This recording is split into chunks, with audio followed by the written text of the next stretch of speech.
பொதுவா மனுஷ வாழ்க்கையில நல்ல சந்தோஷமா இருக்கும்போது நல்ல பக்தியோட சாமி கும்பிடுவாங்க.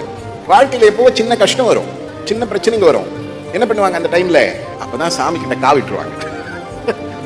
நான் இப்படி கும்பிட்டேனே, உனக்கு கண்ணு இல்லையா, உனக்கு காது இல்லையா? டாக்டர் எப்ப வேணும்? உடம்பு நல்லா இருக்கும் பொழுது வேணுமா, உடம்பு சரியில்லாதப்ப வேணுமா? உடம்பு சரியில்லாதப்ப தானே டாக்டர் வேணும்.